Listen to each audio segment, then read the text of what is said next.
This next one doesn't have a title that's decided upon yet. It may be in bed. It may be something else. In bed. There is my world, and there is your world. You let me in. Soft step or none. A caught breath. Behind my eyes, a space, and I am of your air, not mine, or it is ours, commingled, but loosely. I imagine mountains and a cliff, but there is none. I imagine stepping off. And of this world, a low murmur, one peony. Your brown ants lick at sugar, pink erupts, or was it white?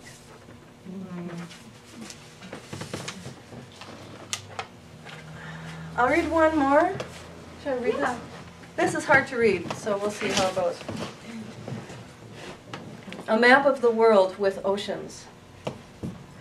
Relax here, your favorite word. Lean deep into pillows. Your silk nightshirt slides. Oil from somewhere, not winter, is blue cypress leaf. Its fragrance rises.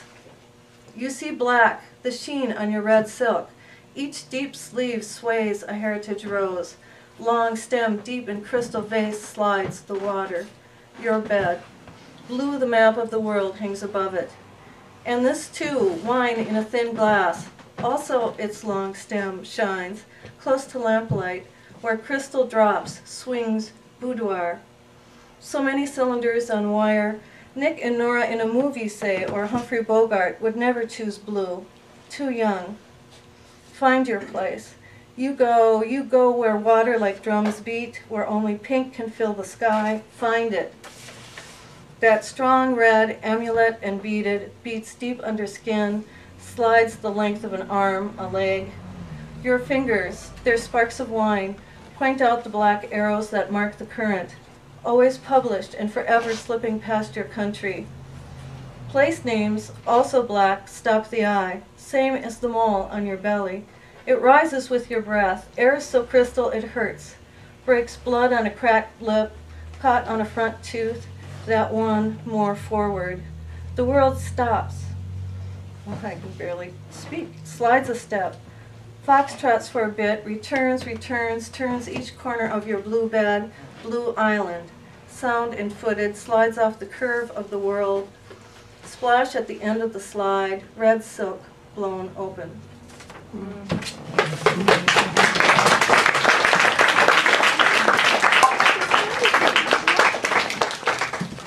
You have another brief respite. Get wine. The next one's coming up soon. Jan Pettit. Yes, it was. You got it. You want to sit on the floor? That's really. Oh, you got to hold it. I know the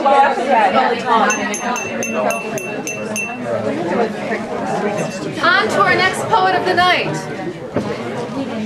Jan Pettit is an MFA candidate at Hamline University and a successful advertising executive in Minneapolis. But we know her more for her wonderful poetry than for her advertising prowess, which, by the way, did include Chipotle, so, right? Yeah?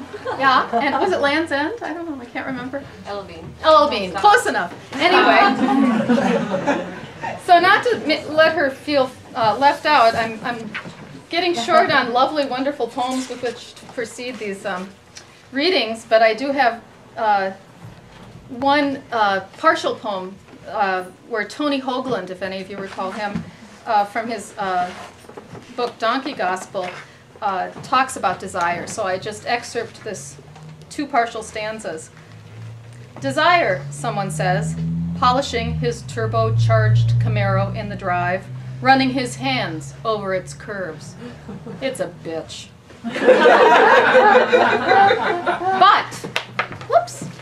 But, desire, if you don't let it out, everybody knows. It backs up and poisons you inside, like old sap clogged inside a tree. Jan Pettit. Very unclogged poetry.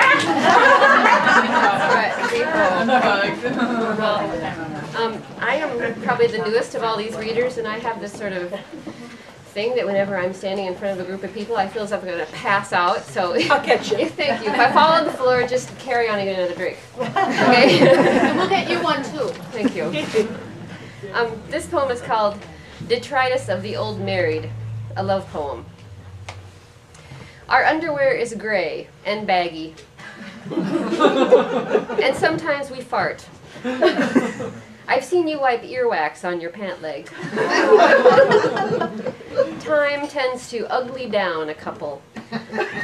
Split and piece them back together carelessly, like a wool sock darned with uneven stitches, a wobbly but functional Frankenstein. And one day you're writing a poem that says you like it this way, despite the hair in the drain and knowing too much. And lovemaking, it still matters, not like when sex trumped food. And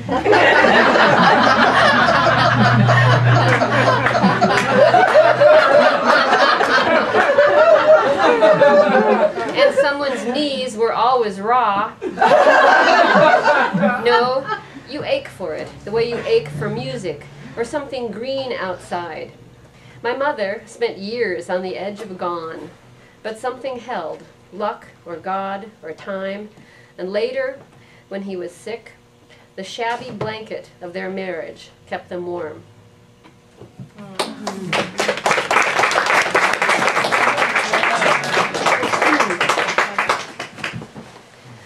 This is called Taking Dictation from Bach, and my husband, who's not here, is a composer, musician. Late at night, I would wake in that first apartment we shared, the romantic one with the fireplace in the bedroom, balcony secreted by tall bamboo, and your side of the bed would be cold as old love. From the next room, I could hear a note or two from the guitar, skate of pencil over paper. This pattern repeated until it became music. Later, I learned you were taking dictation from Bach. Back then, my rivals were all musicians, dead ones mostly. J.S., Wolfgang, Aaron, and Miles. I should have won easily, novelty and breath in my favor. But at dawn, you were hungry for sleep and nothing else, absent to my touch, my tongue against your neck, like a man who had already made love through ages of night.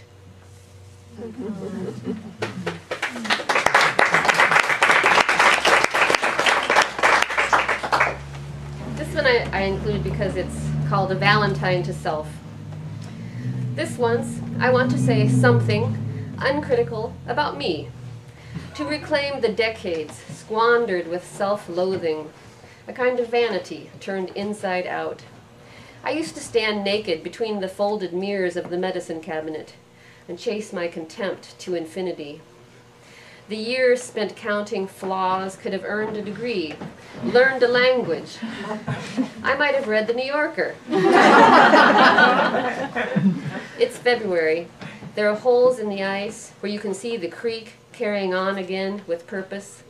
A warm day, the woods lean towards spring. Nature has no time for introspection. She is always only seeking out, rushing forward.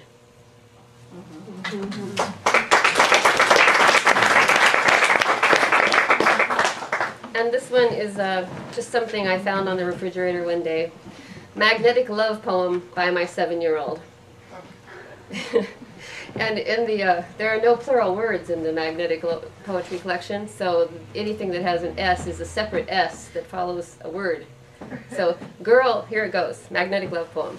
Girl, love, read-ing, ed, see, a rock, I hear, H-E-R-E, a storm, boiling meat, ed, want, a party, please hit her, you missed. Scream finger. I love mother. Take the lazy feet.